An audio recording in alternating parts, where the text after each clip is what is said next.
Hello everyone, it's great to see you again. I'm getting ready to prepare an easy but elegant 3-course dinner, and I hope that you will be my dinner date. Here's what's on the menu. I'm serving cinnamon chicken thighs for the first course, my signature parsley and capers salad for the second course, and blueberry cardamom crumble for the grand finale. I already have my apron on, so let's get cracking in the kitchen.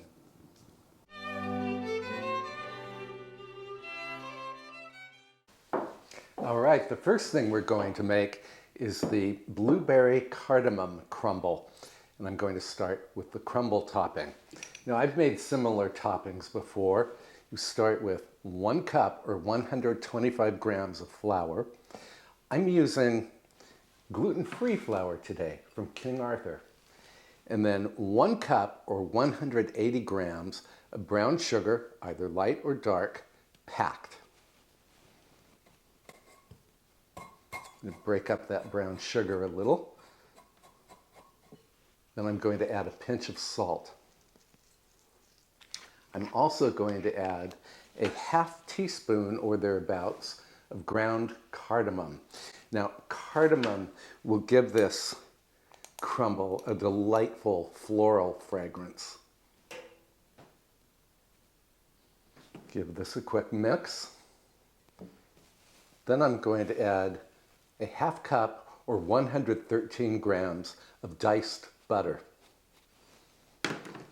This is unsalted butter, but you could use salted butter if that's all you have. You use your fingers to mash the butter and the flour mixture together, looking for a crumbly mixture. This is like making pie crust, except you don't have to roll it out. That cardamom smells just fantastic. I feel like I'm in a flower garden. We are all mixed here, and you can see it's very crumbly. I'm going to wash my hands quickly. Actually, I should have said I'm going to quickly wash my hands. I'm grammatically challenged. On to the blueberries. Now, it's only you and me for dinner tonight, so I'm going to serve our crumbles in these little ramekins. So what I have here is 200 grams or 2 big handfuls of blueberries.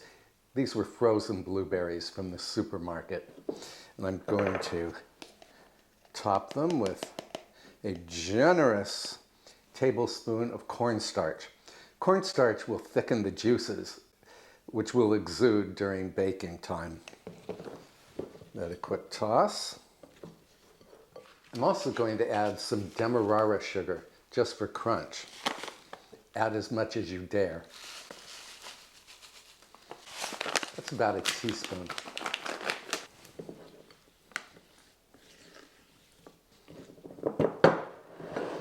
I have my ramekins. I'm going to divide the berries among the ramekins.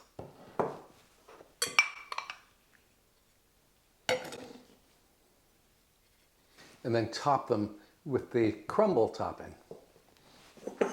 I think it might be easier if I use this funnel.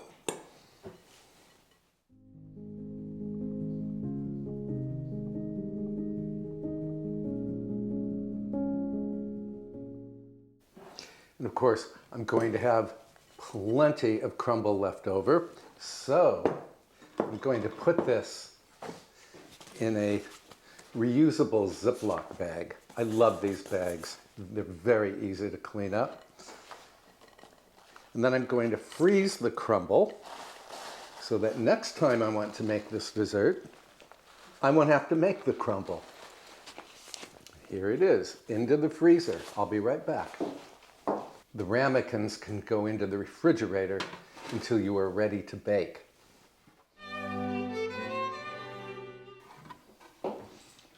On to the cinnamon chicken, which, as I said earlier, I'm going to serve with roasted sweet potatoes.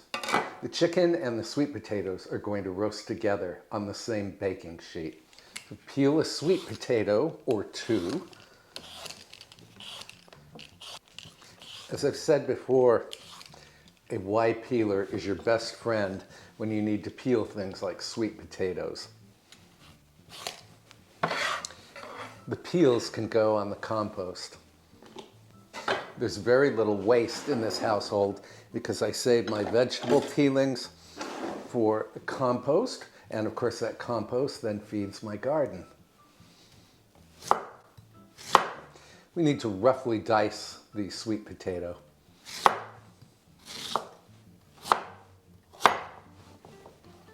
Throw these golden morsels onto a baking sheet. And then let me fetch my chicken thighs. These are chicken thighs that I bought at the Berry Farm. They're from free-range chickens, so they're quite small. Quite small and extremely tasty.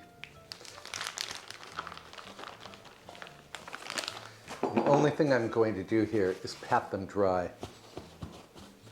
I normally don't like using paper towels, but I feel I must when I'm dealing with raw chicken. Put the chicken on the baking sheet. Just move some of the sweet potato morsels aside so the chicken will fit. Let me wash my hands and I will be right back. Hands are clean, and I wanted to mention that these are skin-on, bone-in chicken thighs. Bone-in thighs have a lot more flavor than the boneless version. I'm going to drizzle olive oil over all. Olive oil will help both the sweet potatoes and the chicken to caramelize. It will make the chicken skin very crispy. You will not believe how easy it is to make cinnamon chicken. So it's just the olive oil, salt, grinds of black pepper. You want to put this over both the chicken and the sweet potato. And then the special ingredient, ground cinnamon. You might not think that cinnamon is a complementary flavor for chicken, but trust me, it is. Preheat the oven to 425 degrees Fahrenheit or 220 degrees Celsius. Now I'm using the convection setting on my oven, so I have it set to 400 degrees Fahrenheit, which is 200 degrees Celsius.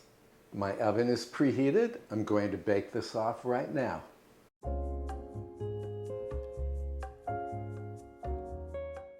Bake the chicken until it caramelizes, the chicken skin is super crisp, and the sweet potatoes have colored beautifully. That's going to take 25 to 30 minutes. And while that's baking, I'm going to clean up the decks, and then I'm going to prepare my signature parsley salad.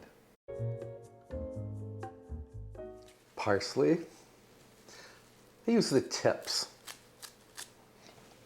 And I save the bottom part of the parsley for vegetable stock.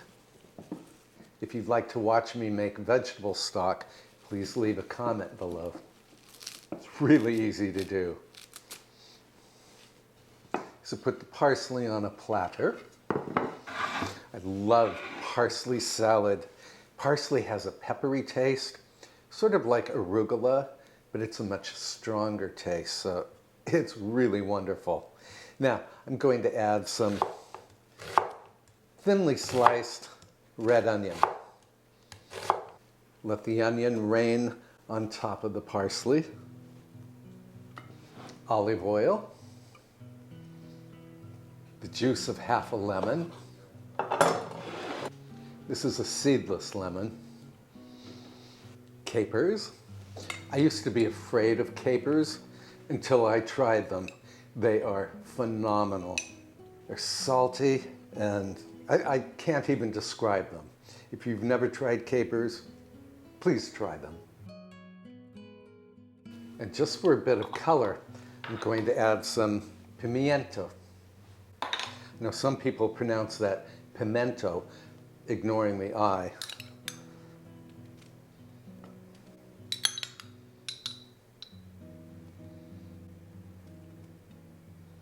Pimiento gives the parsley a little burst of color. To me, parsley salad tastes like good health. I'm going to bake the Blueberry Cardamom Crumble at 375 degrees Fahrenheit or 190 degrees Celsius. And I will bake it just until the crumble turns very crisp. That's going to take 30 to 40 minutes. Chicken is done.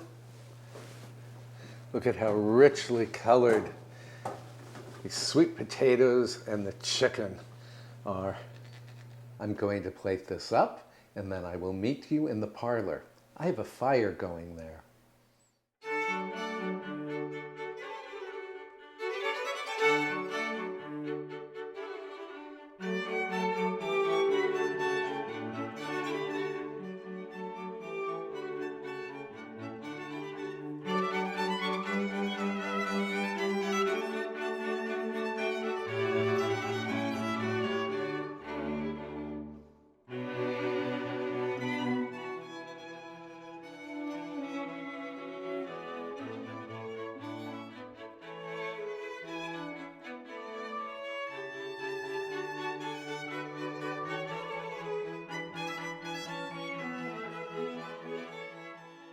This plate here is for you.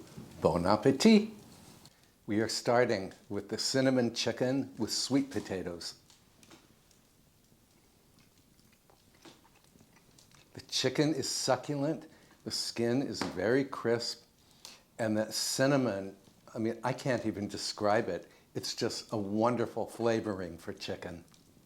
And of course, you already know how wonderful roasted sweet potatoes are, especially when they are dusted with cinnamon. Second course, parsley salad. This is so delicious. I love the earthy parsley, the brightness of the lemon, the salty capers, and the red pimientos. I hope you will give this parsley salad a try someday.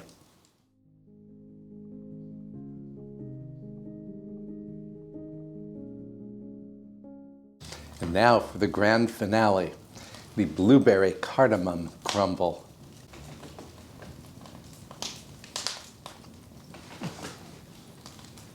This makes me very happy indeed. I topped the crumble with some vanilla ice cream. I'm going to link all of these recipes in the description below this video. Thank you so much for joining me. If you had a good time, I hope you will give this video a big thumbs up. Thank you so much for watching, and I will see you in next week's video. Chin chin.